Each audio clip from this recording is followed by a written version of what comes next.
and welcome to the show. I'm your host, Reginald Bärris, joined as always by my co-host, Sid Singh. Introduce yourself. Hey, how you guys doing? I'm Sid Singh. Since this is our first episode, I thought I would do more than the normal intro, which is just to say that if you don't know who I am, I've been a comedian for 16 years. I live in Europe, and in the middle of those 16 years, I went to law school for 3, and now I raise money for human rights orgs with my comedy. And I'm just a comedian, a concerned citizen with a lot of opinions. And one of the things I've seen while talking to Sid, he has a lot of the legal background. I have a lot of leftist perspectives that I like to add towards things and not necessarily all the knowledge to back it up. So today we're here, as always, to take a deep dive into the news and investigate the question on all of our minds. Can they just do that? This week's episode is sponsored by our patrons at patreon.com/dothatpod. Basically, right now, the show is free for everyone but us. And we're just some broke boy comedians, so it all adds up very quickly. There's equipment, hosting fees, other production costs, yada, yada, yada. And right now, Sid and I are going out of pocket to foot that bill. But by joining our patreon.com/dothatpod, you can get early access to videos and even get your name in the credits as a Patreon producer. Our goal here at Can They Just Do That is to help you make sense of the news and know your rights. And if you'd like to support us in that goal, we would love to welcome you in to our patreon.com/dothatpod. Link is in the description. Back to the show. This week, we'll be discussing how U.S. legal resident Mahmoud Khalil has been arrested and threatened with deportation by the United States government for leading and partaking in pro-Palestine protests at Columbia University.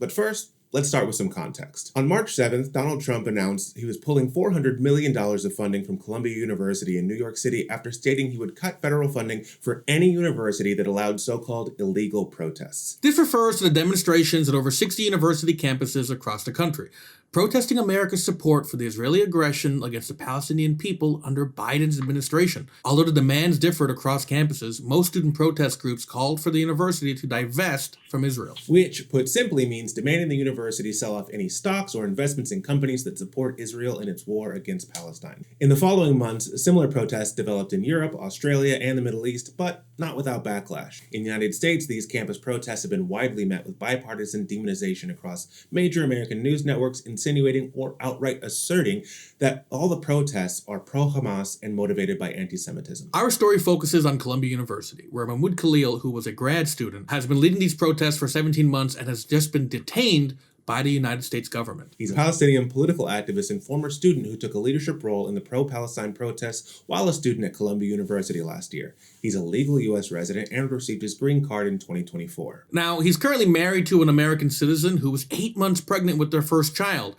And of course, if the story actually ended there, we wouldn't be talking about this. Around 8:30 p.m. on March 8th, Mahmoud was arrested from a university-owned building by ICE agents without being shown a warrant. In a video of the arrest, Mahmoud is seen being forced into an unmarked car while the agents refused to identify themselves or the agency they represented. They were told that Mahmoud was being taken to 26 Federal Plaza in Manhattan, but the next morning, the online detainee locator system on the ICE website listed the location as the Elizabeth Detention Facility in New Jersey. However, when Mahmoud's wife sought to visit him there, she was informed that he was not in the New Jersey facility, leaving her and his legal counsel in the dark regarding his whereabouts. By March 10th, it was finally confirmed that Mahmoud had been transferred to the Central Louisiana ICE Processing Center, and he was eventually able to speak with his lawyer. Meanwhile, Secretary of State Marco Rubio and the Trump administration have stated that their intention is to revoke Mahmoud's green card, as well as pledging that he will be the first of many more to come.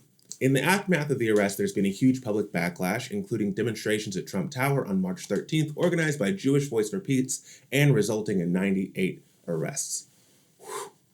That is my understanding, at least, of the situation. Sid, is there something I missed? Is that the more or less what's happening? No, yeah. I mean, I think the only thing we can argue is that we refer to these as anti-war protests. I think that's definitely something that's up for discussion. Depending on what side you're on. Some people would not call this a war. They would call this a genocide. So probably should just note that. Yeah.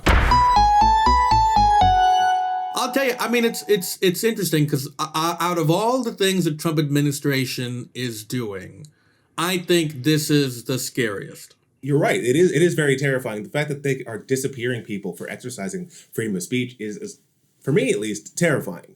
Like the idea that you can be detained without access to legal counsel or without your the outside world even knowing where you are, they're putting themselves at great risk. Even if it is, I will be released tomorrow, but I will be expelled from my university. I will be put on a list, and now you're at a situation where the government is actively cracking down to say, oh, and also get out of the country. And that is very dark. It is very dark. That is one of the most fundamental things about America. As far as America would like to present itself, one of the most fundamental things is your freedom to come here and live your life and speak freely. And unless you don't like Donald Trump, it feels more dangerous to speak out than ever because people will have your back in the moment. But then once you're deported and you're back in that country, who's helping you find a job? Who's helping you make sure your kid has enough, food to eat? And I think it's even worse because it's something that feels very well thought out. You know what I mean? Like, I think in most conversations you have with regular people, I think the perception is that because Trump is such a dumb person, which I know sounds mean to say so bluntly, but you know what I mean? Like, sure. I think we sort of assume his administration is dumb. And certainly his first administration was pretty dumb. Mm-hmm. The amount of time, like just from a legal perspective, the amount of times they would have to file things in court multiple times until the courts would be like, okay, this is good enough for us to actually agree with or disagree with. It's pretty baffling.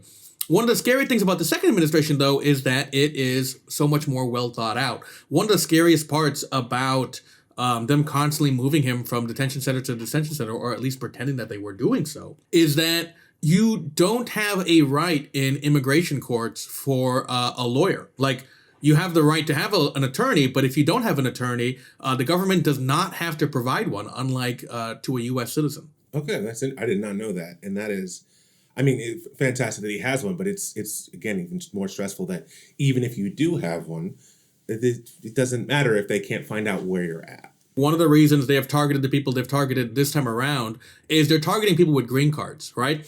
Now, normally we look at it as like people with visas being targeted, and you go like, oh yeah, you should be really careful if you're here on a, short-term visa.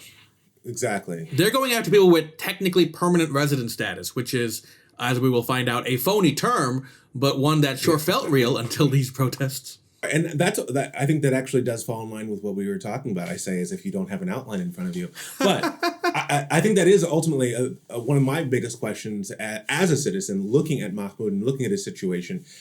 I see that as exercising his constitutional right to freedom of assembly and freedom of speech. But as a layperson, I should also admit that I don't have a full understanding of how or if constitutional rights actually apply to foreign nationals. So I guess one of the questions is, does Mahmoud have the right to protest as a non-citizen? Because I know personally, I've lived in Austria for 11 years now, and anytime I see a protest, I walk the other way because I just don't know what rights I have to be involved in it, and it just feels so risky to be involved in a protest that might turn violent or maybe I didn't fully understand what the context was, and this is not a parallel to Mahmoud's situation, but like for me, I'm walking past something, I'm not even happy like standing next to a protest if I don't fully know what it's about, because I don't want my visa.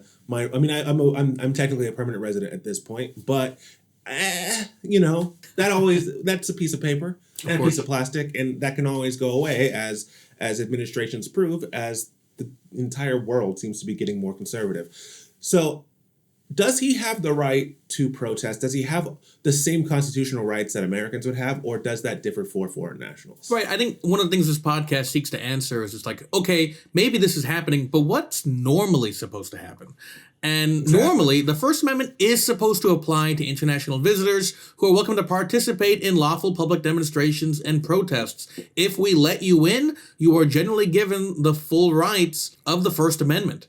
And actually, just for the record, if you are in the United States legally, you have the right to remain silent, and you do not have to discuss your immigration or citizenship status with police, immigration agents, or other officials. However, if they ask you for your paperwork, because for some reason they feel some level of suspicion and you are not a U.S. citizen, it is in your best interests to show them that paperwork, although you do not have to answer any other questions. But technically, if you are attending a protest and you are here on a green card, you should probably bring some paperwork to prove that. I think that's good advice. The right to not answer questions is the Fifth Amendment, if I'm remembering correctly. Is that correct?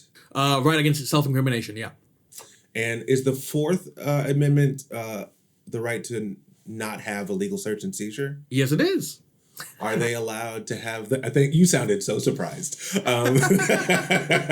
Do foreign nationals also have the Fourth Amendment right as well, in the same way that Americans would? I know you said that it's probably in your best interest to show them the document, just because that they can't say they have probable cause of suspicion, and you can fully prove immediately your legal status. But is it it's about opening a door to your apartment or letting people inside? Do they have all of those same rights? They have all of those same rights. You do not have to do any of that. Always, at any point when you are talking to law enforcement, make sure you have a lawyer present. You have a right to an attorney. Ask for one. And I also think that one of the big alarm bells for me, because I think if we go back to the beginning where Trump said he was pulling funding from all the universities that allowed quote unquote illegal protests, to me it's a bit of a red flag. And I'm not trying to be alarmist, but I don't know the status of each of the protests that Mahmoud was involved in, but it feels like a bit of a slippery slope, because we know that this administration has in fact called things illegal when they just aren't. Like, there's not another way to put that. They're just like, this is an illegal XYZ, and it's just not actually illegal.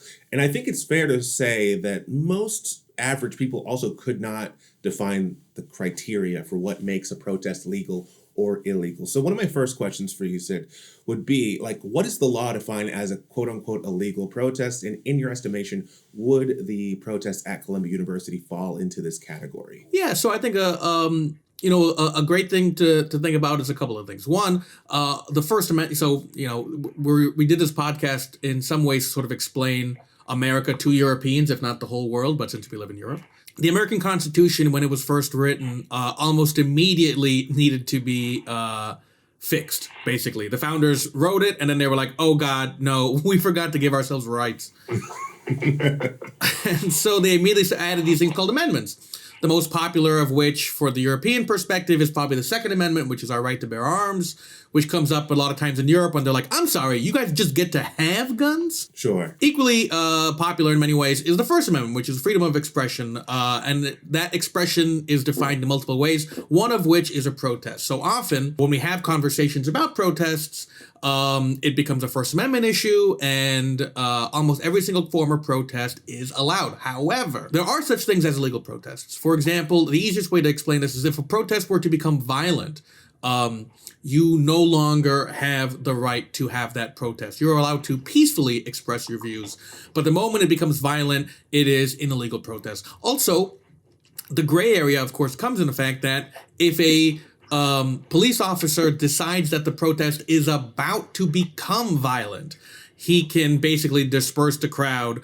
And if you are someone who is here on a visa, or if you're undocumented, the moment a police officer asks you to disperse, you need to disperse, because if not, you will be giving them something called probable cause, which allows them to search you, which allows them to ask you for your paperwork, and basically start you on the process of potentially getting deported should they wish. So this is the moment where once they tell you to disperse because they believe the protest might be getting violent, you need to get the heck out of there. Okay, so I think that answers, but I'll run it by you all the same. My next question, which is kind of a follow-up to that, is where is the threshold for the legality of a demonstration versus the criminality of individuals? For instance, if a protest is 100% peaceful, 100% on the up and up, and then like a single person were to throw a brick, say, does that one act render the entire protest illegal? So this is where it gets very tricky.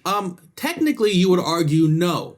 But these are the kinds of things that if the police on the ground feel threatened, and okay, so I apologize for so quickly becoming a conspiracy theorist, but here's the thing. And before I say that, let me just say that I am biased. Of course I'm biased. I raise money for human rights organizations. I have a lot of friends who are public defenders, so I'm basing this off of real stories they have told me. But it really comes down to this, right? The government's case when it comes to court is argued by district attorneys, right? District attorneys want cops to like them.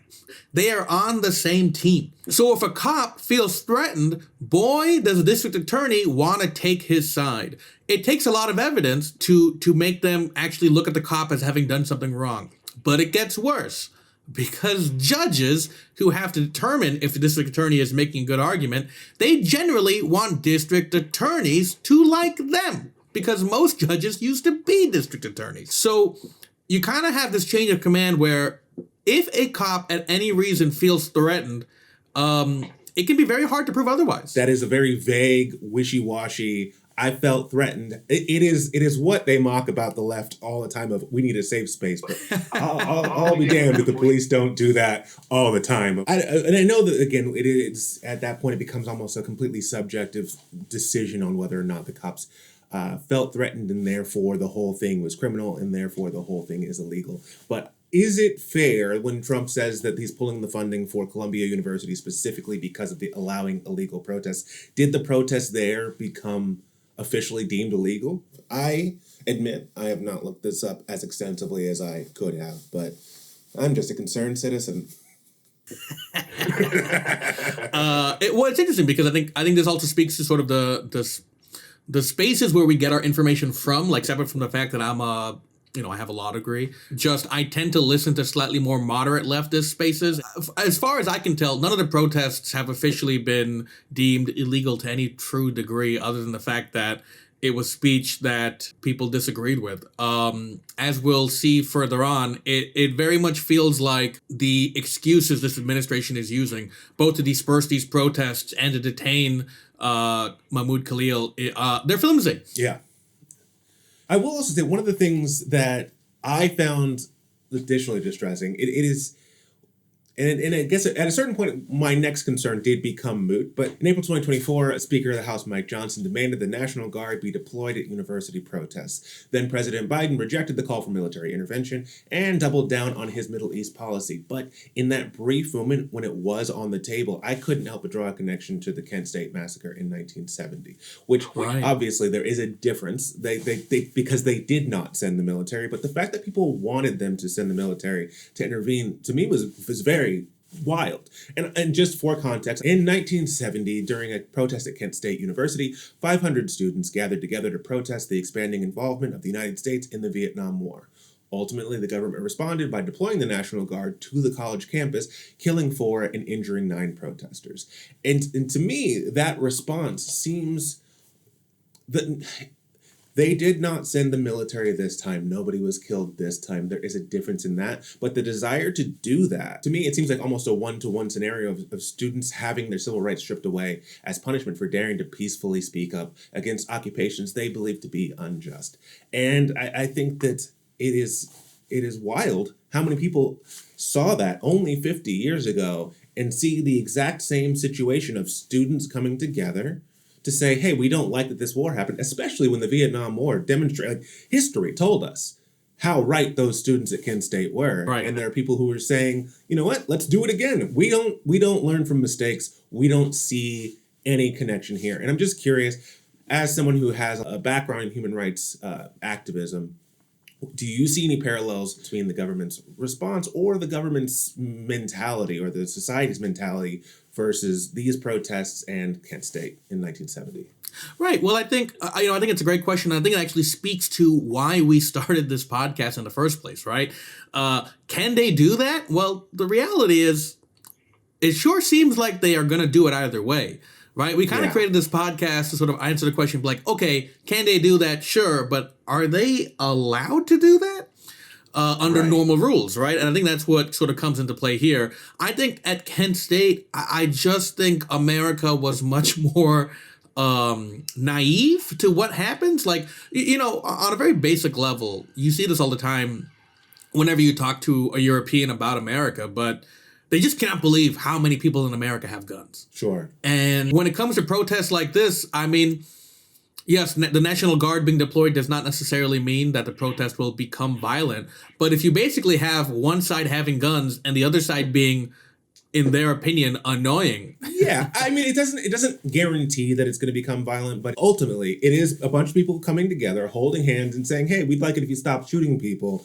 And you're saying, hold on, let me grab my gun and I'll be right there to talk to you about it. And that is, at some level, even if you're not having a physical violence, there is an implicit threat of violence that is being invoked when you bring the military, the United States military, the biggest military force that's ever existed, as far as I know. That's what I've heard from a lot of Americans who really like the military. They say it proudly. I think it's distressing when you say, hey, these college students who would like us to stop shooting people, send one arm of the people shooting people to their doorstep to discuss it with them. Like friends. And I think that kind of also speaks to sort of the differences right now of what's happening versus what used to happen at places like Kent State, right? In Kent State, they actually fired on people and people died.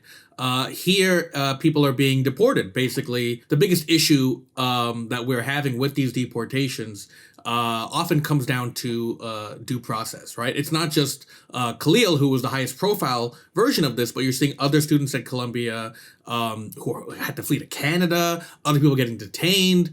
We're in a very dark time right now. What crime is Mahmoud being accused of committing? Have they cited any laws that he's broken, or are they just kind of saying that his participation in the protest itself was a crime? And if there is a crime that they've stated, is the punishment that they're suggesting consistent with past instances of that crime? So before I answer this question, let's explain something to the Europeans who are listening to this. In America, one of the sort of hallmarks of the United States Constitution is that the president is in charge of the military. It's just a random thing that's the Constitution. They wanted to make sure the kings didn't have all the authority, and they didn't want to make sure that there weren't warlords running around America. So the president, a basically non-military personnel person, was given charge of the military. That means he controls our borders. Now, often the president is super busy, which means a lot of the rights and responsibilities of protecting our borders from a legal standpoint tends to fall to the Attorney General and also to the Secretary of State. What's happening here with someone like Khalil's case basically stems from this little-known provision in the 1952 Immigration and Nationality Act, which is what their argument is, which basically says that the Secretary of State is allowed to deem a non-citizen deportable if their presence or activities are believed to significantly harm U.S. foreign policy interests. And that's interesting for a couple of reasons. But the first reason that is maybe the most important is it's basically the government admitting this kid hasn't broken any laws. If he had, they would have a much easier case to kick him out of. We talked earlier about illegal protests. If they were actually able to prove that these protests were illegal, then this poor kid would have been deported a long time ago. They are actually having to argue the opposite. Although these protests are legal in the United States, they believe that his presence at these protests and the activities that these protests create are tantamount to him promoting Hamas in America, which is nonsensical. But that's the argument they're using. Yeah, which, has not... I don't know the details on it, but I did look at an article. There had been other instances of people who were being deported back, I think, to Venezuela. I say back to Venezuela, even though not everybody there was a citizen of Venezuela, but where they were deporting them to, the judges ordered verbally, do not send them. And then they sent them before the written one came so they could say, oh, technically it was already in international waters. We didn't get it in time. I guess they're already there. And once they're there, it's so much harder to do anything about it. So let me clean this up. So basically, these immigrants in America who are of Venezuelan descent were being sent to prison camps in El Salvador, third-party country that we have an agreement with that we can ship some of our deportees to. And much to what you're saying is actually very accurate here. We had no idea how many of these people that we were actually just deported are criminals in the first place. That's why the judge was like, you need to turn this around. Instead, the Trump administration was like, they're Venezuelan and they have tattoos. I'm pretty sure that's how we know they should be sent to a prison camp in El Salvador. That's their actual argument. Yeah. And this is kind of why Americans should care, right?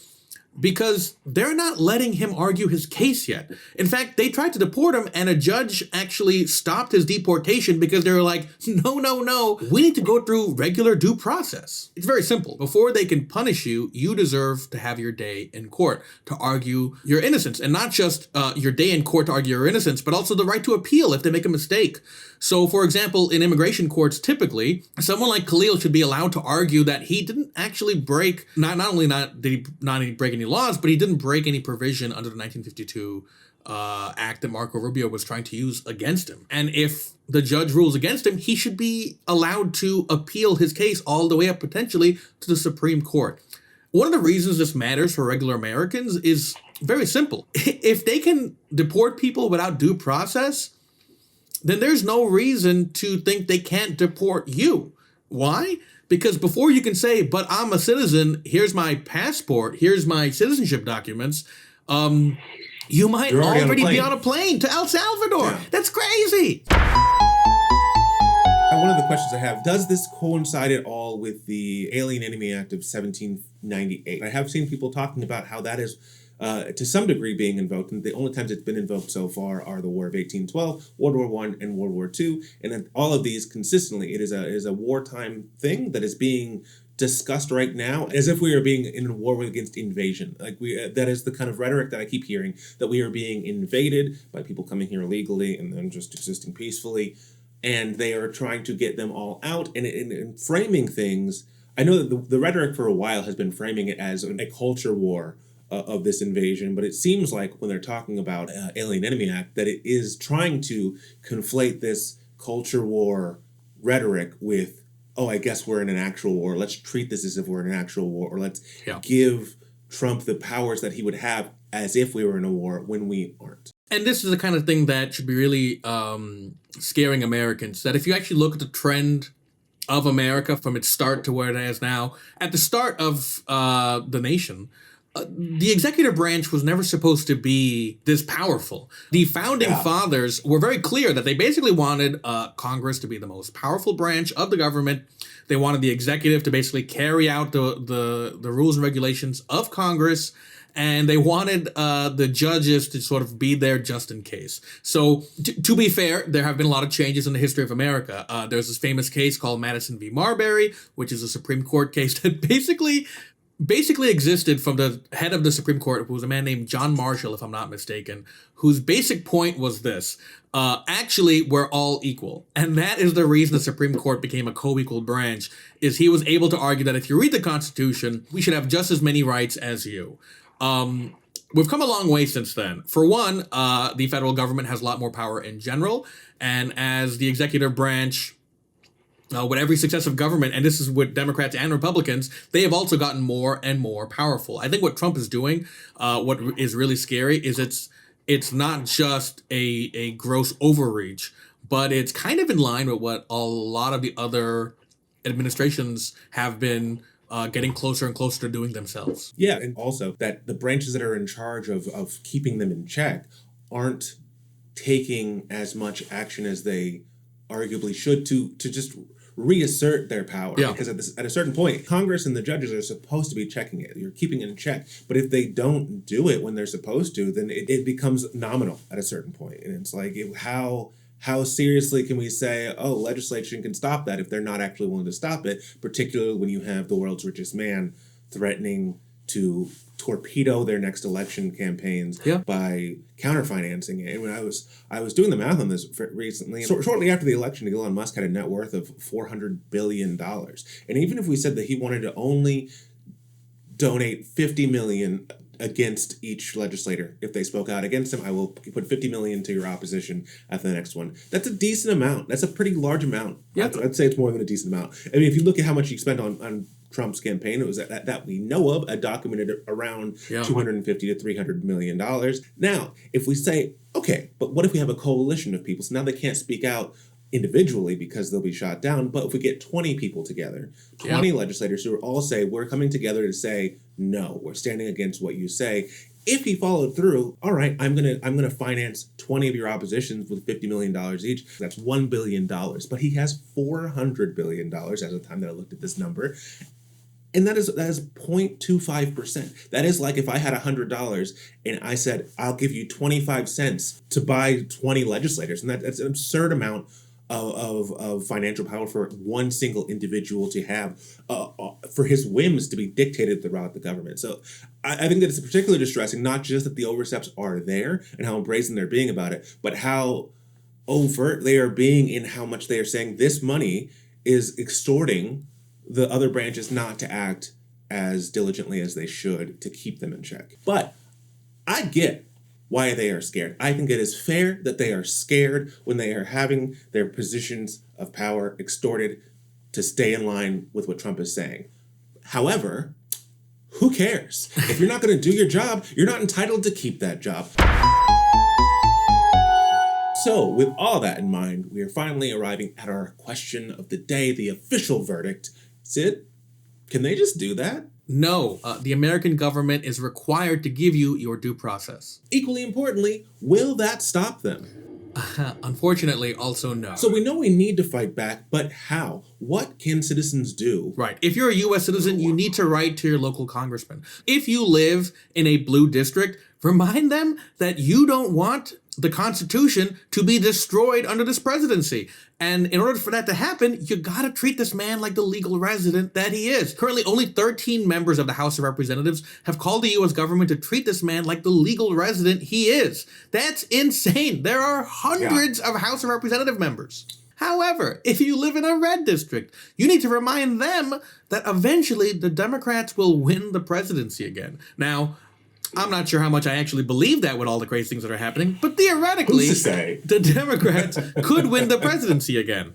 If you're my dad, you believe that the Democrats will win the presidency again at some point. Yeah. Either way, if that is the case, and you're granting the executive branch the right to deport people they don't like without any due process. Do you want Joe Biden to have that power? Exactly. And ultimately, that is what it is. It is like all of these things you believe are fine. What if it was anyone else? Yeah. What if it was somebody who fundamentally disagreed with what you have to say? Now, obviously, that's important for all the people who have the right to vote in the states. But what about the people who aren't there? Because America affects a lot of things. And I think it's important to a lot of people that are not just Americans. What can non-citizens do about it?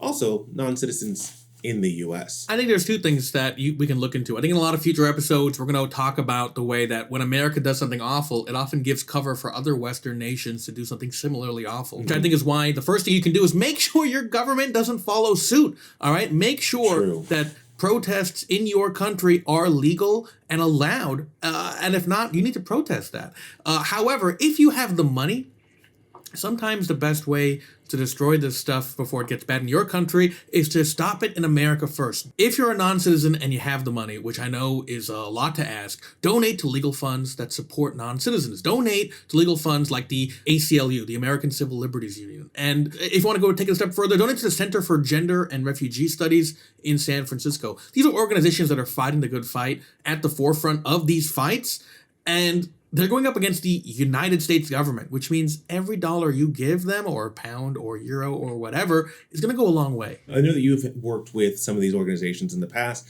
It's probably worth saying that we're not directly affiliated with them. We're not speaking on behalf of them, but they are things that you can vouch for, and that the money will be put to good use to fight for a cause that is very, very just. And that a lot of people are not, unfortunately, a lot of people whose job it is to fight for it are not fighting for it right now. Yeah, essentially it comes down to this. If these people are not people we can work with, then we need to work around them. And these are the best orgs I can suggest to donate to keep that fight going. We'll make sure the information for all those organizations that you've listed are in the show notes. And we want to arm people with as much information as they can have. So if you look in the show notes, there will be bullet points of all the main talking points that we were talking about. All that very, very available for you. And I think it's very important when you go out there and people say, well, yeah, but Trump's kicking out immigrants. That's what he's always said he's doing. He's making America great by getting rid of this invasion of the illegals who are trying to replace us, et cetera, et cetera, et cetera.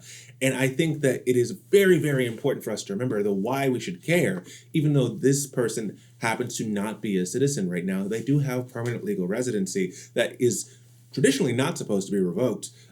Especially when you haven't even committed a crime. And then if it goes from there, again, it sounds like a slippery slope, but I think this administration has repeatedly shown us what they are willing to do. And even if he's willing to lie to our face the whole time, the actions are very, very consistent. And what is to stop them from saying, oh, well, yeah, this person's illegal now, so we're going to do it only for illegals, but who we call illegal changes in the same way that it is called the Haitians in Ohio who were quote-unquote eating cats and dogs based on an explicitly white nationalist hoax talking point. J.D. Vance said the illegals there, and they said actually they are not illegal citizens, they're here legally, and he said they're all illegals to me. And when they're saying something like that, that is an attempt to continually blur the line of what counts and who we're talking about. So yes, right now it's not a citizen, but will it be a citizen at some point? Will it be a citizen who's only recently become a citizen? Will it be anybody who's been naturalized? Will it be, as Sid said earlier, you because you just don't have your passport on you and you're already on the plane, so who's going to show them? And I think that's very important for us to keep in mind. Especially when it comes to this, right? You know, if you even look at what the judge has basically forced the government to do in the Khalil case, the judge agreed to an injunction. And what that means is not that the case is over. It's basically saying that before you can deport this man, you need to grant him his due process, which means at the end of this, he could still be deported. But you got to prove it first. And that's what we're arguing for. We're not arguing that all of these guys should be allowed to just roam America freely, even if that's what we believe. We're arguing that they should have their day in court.